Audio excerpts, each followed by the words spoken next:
구약성경 375쪽에 있는 사사기 8장 29절로 35절까지 말씀 다 찾으셨으면 서로 교독하겠습니다. 29절 제가 먼저 읽겠습니다.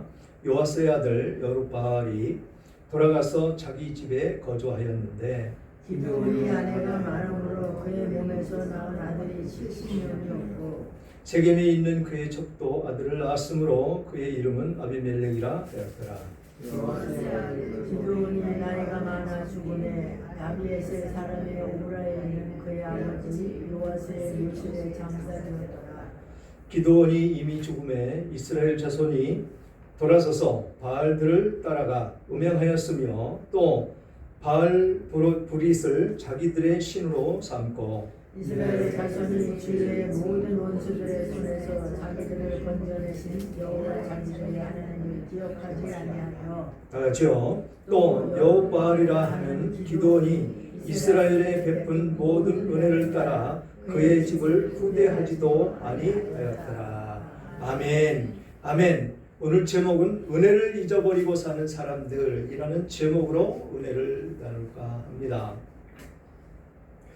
오늘 또 말씀을 통해서 은혜를 받으시고 은혜 받은 그 삶을 잘 지켜나가셔서 평생의 삶을 하나님께서 지켜주시기를 주님의 이름으로 축원합니다. 이런 말이 있습니다. 원수는 돌에 새기고 은혜는 물에 새긴다 라는 말이 있습니다. 나에게 해를 끼친 사람과 행동은 돌에 새겨서 잊지 않으려고 하는 그런 신념 가운데 이 세상은 돌아가고 있다라는 것이죠. 그리고 나에게 좋은 일을 한 그 사람은 물에 새겨서 금방 잊어버리는 그런 모습을 빗대는 말이기도 합니다. 사실 이러한 모습은 세상을 살아가는 모든 사람에게 나타나는 그런 모습이다라는 것이지요. 그런데 성경은 이 원리를 반대로 교훈을 합니다. 원수는 물에 새기고 은혜는 돌에 새기라 라고 말씀하고 있다는 것이지요. 왜 성경은 이렇게 교훈하고 있을까요? 왜냐하면 원수를 마음에 새기고 잊지 않는 그런 사람은 오히려 그 마음 때문에 무너지는 삶을 살지만 은혜를 돌에 새겨서 늘 기억하고 보답하는 사람은 생명을 살리고 하나님의 영광을 나타내는 삶을 살기 때문에 그렇다라는 것입니다. 하나님은 곳곳마다 원수를 사랑하라 라는 말씀을 계속해서 주시지요. 그 원수를 사랑하라는 것은 이 세상 삶을 살아갈 때 그 원수를 사랑하지 못함으로 말미암아서 죄를 범하기 때문에 그렇다라는 것이지요. 그래서 오늘 말씀을 통해서 우리가 하나님께 받은 은혜를 다시 한번 마음에 새겨서 기억하고 감사하는 모든 여러분들 되시기를 주님의 이름으로 축원합니다. 그래서 오늘 본문은 은혜를 받은 것보다 기억하는 것이 더 중요하다라는 것을 교훈하고 있습니다. 그래서 하나님의 은혜로 미디안과 전쟁을 승리로 이끈 이 기드온의 인생의 마지막을 기록하고 있는 것을 볼 수가 있습니다. 그러면서 우리가 어떤 모습으로 삶을 살아야 될지, 하나님의 은혜를 받고 전쟁에서 승리케 하신 그 하나님의 은혜를 받았는데도 말로가 이 기드온 같다면 우리의 인생은 잘못 살아온 것이나 마찬가지다라는 것입니다. 그래서 본문을 통해서 은혜를 잊지 않고 삶을 살아가는 우리들의 모습이 되기를 주님의 이름으로 축원합니다. 29절 요아스의 아들 여룹바알이 돌아가서 자기 집에 거주하였는데 라고 합니다. 요아스의 아들 여룹바알, 이것은 기드온을 이야기하고 있는 것이죠. 그래서 30절 기드온이 아내가 많음으로 그의 몸에서 낳은 아들이 70명이었고 세겜에 있는 그의 첩도 아들을 낳았으므로 그의 이름을 아비멜렉이라 하였더라. 70명, 아이가 70명. 그러면 도대체 부인은 몇 명이나 된다라고 볼 수가 있을까요? 이런 삶 가운데 우리의 신앙은 무너진다라는 것이죠. 부를 하나님께서 이루어 주셨으면 그 부를 우리는 어디에 사용을 해야 됩니까? 그의 나라와 그의 의를 구하는 데 사용해야 된다는 것이죠. 이렇게 재산을 축적해 놓고 많은 첩을 두고 살아가는 그 모습은 범죄에 빠지기 가장 적합한 그런 모습밖에는 되지 않는다라는 것입니다. 지금 기드온은 성공한 사람입니다. 하나님의 은혜 가운데에서 어떤 모습이었었습니까? 이스라엘 모든 군대를 하나님께서 물리치고 그 300명, 300용사를 통해서 전쟁에 승리하는 그 맛을 본 그런 사람이다라는 것이죠. 하나님의 은혜가 아니면 그 많은 군사를 물리치고 승리할 수 있는 그런 삶이 아니었었다라는 것입니다. 그런 것을 맛보고 살았는데 이제는 승리했다고 사람들은 떠받들어주고 부를 축적하고, 그래서 이 사람의 삶은 어떤 모습으로 살아왔겠느냐라는 것입니다. 지금 아들만 70명이라고 합니다. 아들만. 그러면 딸까지 합하면 100명쯤 될까요? 이런 삶이 우리가 물질 만능주의의 삶을 살아가는 지금 이 시대에 하나님의 은혜는 간 곳이 없고 그 물질로 말미암아 풍족한 삶을 누리며 사는 것을 지금 꼭 집어 이야기하고 있는 것이다 라는 것입니다. 그렇게 물질 만능주의의 삶을 살아가면 우리는 어떤 모습이냐? 세속에 빠져 살 수밖에 없다라는 것이죠. 지금 기드온이 승리했고 이스라엘이 부강해졌고, 부강해진 가운데 이 기드온도 부강한 모습으로 그렇게 삶을 살아가는데 첩을 많이 두고 살았다라는 것은 세속에 빠져 삶을 살아가는 그 모습밖에는 되지 않았다라는 것입니다. 그래서 많은 첩을 두어야 했고, 물론 왕정시대 그거 인정하지 않을 수가 없는 그 시대였었죠. 그러나 정도가 있어야 된다는 것입니다. 지금 이 많은 첩으로 말미암아서 이 정권을 잡고 실패했던 왕이 누구입니까? 다윗의 아들, 바로 그 사람이라는 것입니다.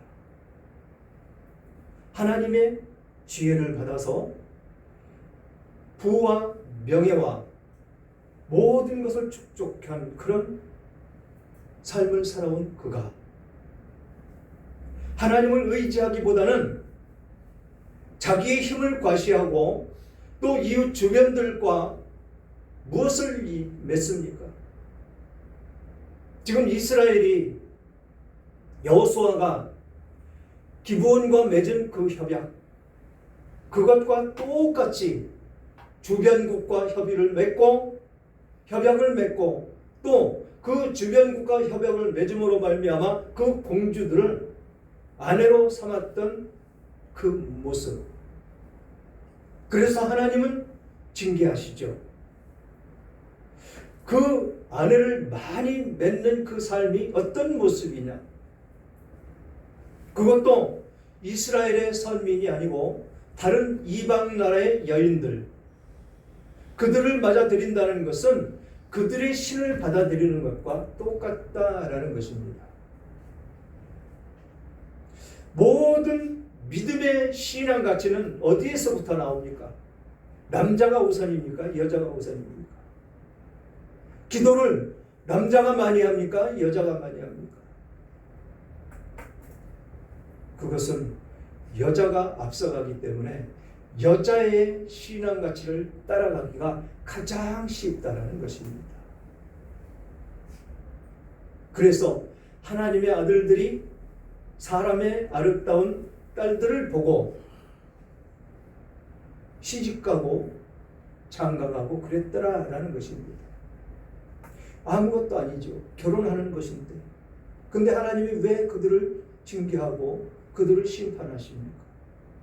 바로 그 모습 가운데 나의 신앙이 와르르 무너지기 때문에 그렇다라는 것이죠. 지금 이 기드온의 삶이 그렇다라는 것입니다. 이렇게 많은 아내를 두지 말라고 신명기 17장 17절에는 말씀하십니다.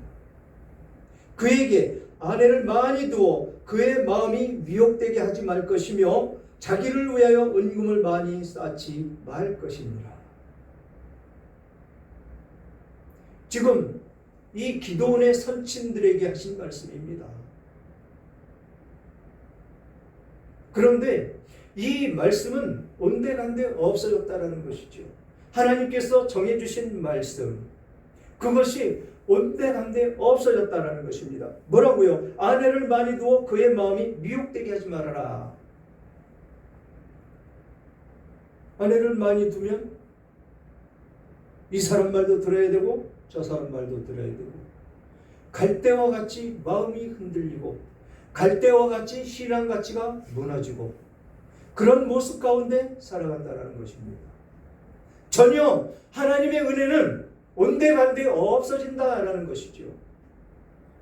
이런 삶이 하나님은 이미 아셨기에 미리 말씀을 해 주신 것이다 라는 것입니다. 신앙의 가치, 그것이 언제부터 그랬습니까?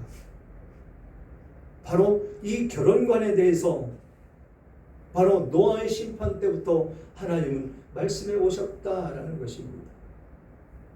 그런데 이것을 지키지 못하며 산다라는 것이죠. 왜 지키지 못할까요? 내 마음의 갈급함이 사라진다라는 것입니다. 무엇으로? 하나님께서 주신 그 은혜로 풍족함을 누리며 살 때 내 마음은 해이해진다라는 것입니다. 그래서 받은 은혜는 온데간데 없어지더라. 그래서 아무 부족함이 없이 삶을 살아가는 지금 이 삶이 내 힘으로 살아가는 것 같은 그런 삶을 살아간다라는 것입니다. 힘들고 어려울 때 하나님 참 잘 붙듭니다. 내가 육신의 고통 가운데 있을 때 하나님 잘 붙잡습니다. 그런데 하나님의 은혜로, 하나님의 그 축복으로 그 어려움을 이겨나가고 또 육신의 질고에서 벗어나면 언제 그랬느냐라는 것이죠. 바로 이런 삶을 살기 때문에 하나님은 우리들을 징계하시는 하나님이 되신다라는 것입니다. 하나님을 멀리하게 된다라는 것이죠. 멀리하는 삶, 그것은 바로 내가 무너지는 그런 삶이 될 수밖에 없는 것이다라는 것입니다. 그러면 그런 것 전혀 모르면서 세상 가운데 승승장구하며 삶을 살아가는 그 사람들은 무엇입니까? 라고 질문하지 않을 수가 없는 것이죠. 그들은 하나님 두기를 싫어하기 때문에 하나님이 이미 버려두셨다라고 말씀을 하십니다. 버린 자식, 버려둔 자식, 그것이 진정한 삶을 살아가는 그런 사람일까요? 내 자식을 버리는 그런 삶이 우리들에게 있을까요? 아무리 못된 자식도 내 자식은 버릴 수 없는 것이 천륜이다라는 것입니다. 그런데 태어나면서부터 하나님을 믿지 않으려고 하는 그 마음을 가진 사람들은 하나님이 버려두셨다라고 로마서는 말씀하고 있습니다. 그래서 그들은 온갖 죄를 다 저지르며 살아가지요. 그 말씀이 말미에는 그렇습니다. 그들은 사망했더라. 그들은 죽었더라. 그것이 그들의 말로다라는 것입니다. 죽었다라는 것은 지옥 백성으로서 하나님께서 이미 심판해 놓으신 그런 삶이다라는 것입니다. 세상 가운데 삶을 살아갈 때 그들의 삶, 이 세상에 비춰지는 것은 풍족하고 승승장구하며 누릴 것 다 누리며 사는 것 같지만 그 내면에 들어가면 그렇지 않다라는 것입니다. 근심, 걱정 속의 삶을 살아야 되고 갈급함 가운데 살아야 되고 내가 상대로부터 무너질까봐 항상 염려하며 살아야 되고 내가 옆에 있는 사람을 무너뜨려야 내가 삶을 살기 때문에 그것으로 칼급해서 잠시도 마음 편하게 살 수가 없는 그런 삶을 살아가는 것이 세상 사람들, 하나님께서 버린 자식들이더라라는 것입니다. 우리는 그 반면에 하나님의 은혜를 받았습니다. 은혜를 받고 그 은혜로 삶을 살아가므로 우리는 갈급함이 없이 근심 걱정 없이 살아가는 우리들의 모습이 되어야 된다는 것이죠. 그런데 세상 사람들보다 더 근심 걱정이 나를 엄습하고 나를 사로잡아 버린다면 과연 하나님의 은혜가 어디 있는지 우리는 되새기고 생각해 봐야 된다는 것입니다. 과연 하나님과 나의 관계는 어떤 관계 속에 형성이 되어 있는지 우리는 생각해 봐야 된다는 것입니다. 하나님께서는 모든 것, 필요한 것 우리들에게 주신다라고 말씀을 하십니다. 언제? 하나님 안에 있을 때, 포도나무에 붙어 있을 때, 그 가지는 무성하게 잎이 피고 열매의 결실을 맺는다라고 말씀을 하십니다. 그런 삶이 아닐 때는 근심과 걱정이 쌓이고 늘 갈급해서 세상 속으로 뛰쳐나가고 싶고 세상 가운데 세상 사람들보다 더 악한 모습으로 살 수밖에 없는 그런 인생밖에는 되지 않는다라는 것입니다. 지금 풍족함을 누리며 사는 이 기도원이 지금 그런 삶을 지금 누리며 살고 있다라는 것이죠. 지금 아들이 70명이고 딸도 있을 것인데 그 많은 아들을 낳을 동안 그 많은 여인들과 삶을 살아가는 그 삶이 행복하겠습니까? 물론 육신의 쾌락은 돌아가면서 아내를 맞이하기 때문에 그 쾌락은 즐기며 살겠지요. 그러나 그 여인들한테 시달리는 생각을 한번 해보십시오. 과연 행복한 삶이었겠느냐라는 것입니다.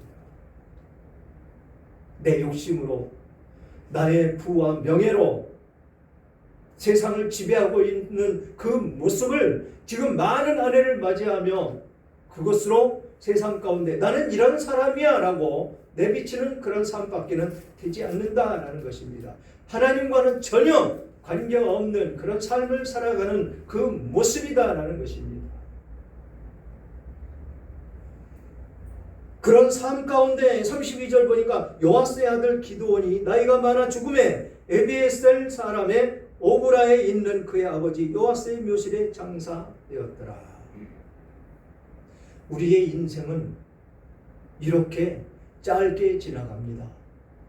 성경은 그런 인생을 안개와 같다라고 말씀을 합니다.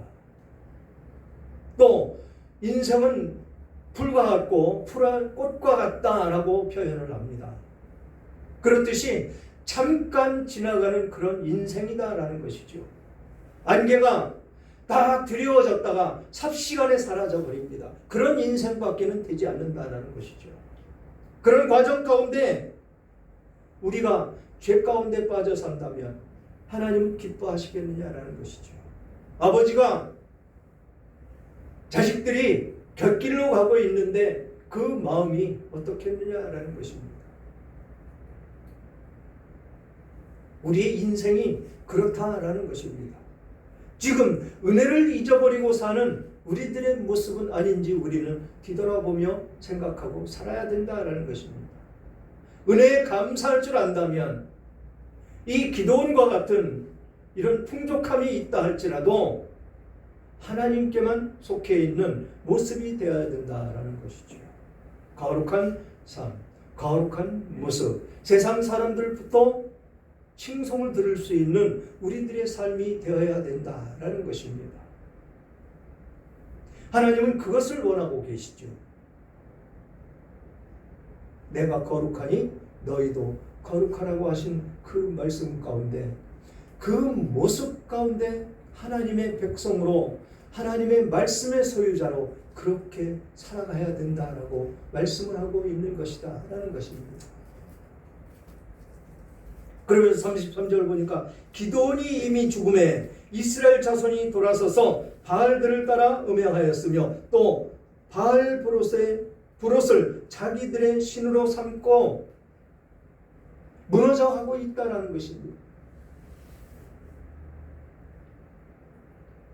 보다 행복한 삶을 이끌기 위한 그 지도자였다면 이들이 자기가 없어도 어떤 대책으로 자기를 대신해서 이들을 이끌 수 있는 후계자를 세웠다면, 자기의 삶 가운데 빠져서 첩을 그렇게 많이 두고 자식들을 많이 낳을 그 시간에 진정으로 하나님의 나라를 이스라엘에 세우고자 노력을 했다면, 이 거느리고 있던 이 하나님의 백성들, 이들이 신앙에 무너지는 그런 일이 있었겠느냐라는 것입니다. 모든 것이 그 지도자의 그 모습대로 이 백성들은 따라간다라는 것입니다. 그래서 중요하다라는 것이죠. 중요한 그 삶을 이는 자기의 어떤 그 쾌락을 위해서, 자기의 명예를 위해서 그것만 누리며 살았다라는 것입니다. 하나님의 은혜는 온데간데 없어졌다라는 것입니다. 어디로 갔을까요? 그 은혜가. 은혜는 우리들 마음판에 새겨야 됩니다. 원수는 어디에 새기라고요? 그는 물에 새기라고 했습니다. 그래서 그 물에 새겨진 것이 흘러 없어지는 그런 모습이 돼야 되고, 하나님의 은혜는 언제나 마음판에 새겨서 그 은혜가 이 세상 끝나는 그날까지 감사하며 사는 우리들의 모습이 되라고 하나님께서는 권고하고 있으시다라는 것입니다. 아멘. 그래야 우리는 하나님의 백성으로서 하나님이 주신 은혜 가운데 풍족함을 누리며 그렇게 삶을 살아가는 우리들의 모습이다라는 것입니다. 그렇게 바알 브롯을 자기들의 신으로 삼고 이스라엘 자손이 주위의 모든 원수들의 손에서 자기들을 건져내신 여호와 자기들의 하나님을 기억하지 아니하며, 이스라엘 자손이 주위의 모든 원수들의 손에서 자기들을 건져내신 하나님을 기억하지 않습니다. 이처럼 우리가 받은 은혜를 기억해야 하는 이유는, 은혜를 잊으면 우리가 언제라도 죄를 지을 수 있기 때문에 그렇다라는 것이죠. 또 은혜를 잊은 우리들의 모습을 보며 내 자손들, 하나님의 은혜를 기억하지 못하고 멸망의 길을 가기 때문에 그렇다라는 것입니다. 사랑하는 여러분, 우리는 날마다 하나님의 은혜 가운데 살아가야 합니다. 지금은 힘든 것 같지만 우리들의 삶을 돌아보면서 하나님께서 함께 하셨고 지금도 함께하고 계신 것을 믿고 감사하며 우리는 살아가야 됩니다. 그러나 우리가 종종 망각하는 것이 있습니다. 바로 앞으로도 주실 하나님의 은혜를 지금 현재 풍족하다고 망각하고 있다는 것이죠. 지금 내 문제가 해결되었기 때문에 앞으로 하나님이 주실 은혜와 구원의 은혜를 잊어버리며 사는 바로 그것이다라는 것입니다. 그리고 자녀들과 후손들에게 하나님의 은혜를 전하지 못하는 것이다라는 것입니다. 그래서 끝절 보니까 또 여룹바알이라 하는 기드온이 이스라엘에 베푼 모든 은혜를 따라 그 집을 후대하지도 아니하였더라. 전혀 하나님과 상관이 없는 삶을 살았더라라는 것입니다. 사랑하는 여러분, 은혜를 날마다 기억하며 사시기를 주님의 이름으로 축원합니다. 우리는 은혜를 받는 것도 중요하지만 그 은혜를 유지하고 기억하는 것이 더 중요하다라는 것입니다. 기억하는 방법이 무엇입니까? 바로 은혜를 돌에 새기는 것입니다. 마음판에 새기는 것입니다. 마음판에 새기는 것이 무엇일까요? 돌에 새기는 것이 무엇일까요? 변하지 않는 하나님의 약속을 붙잡는 것이다 라는 것입니다. 하나님의 말씀을 통해서 그 약속을 기억하고 기도함으로 하나님 앞으로 나아가는 것이다 라는 것입니다. 왜냐하면 우리가 그 은혜를 기억할 때 하나님도 우리를 기억하시고 은혜를 베풀어 주시기 때문에 그렇다라는 것이죠. 그러므로 우리의 삶 속에 하나님이 베풀어 주셨던 은혜를 기억하는 삶을 사셔서 오늘 이후의 삶도 하나님께서 지켜주시고 새롭게 기념할 은혜를 충만히 경험하고 기억하는 저와 여러분들 되시기를 주님의 이름으로 축원합니다.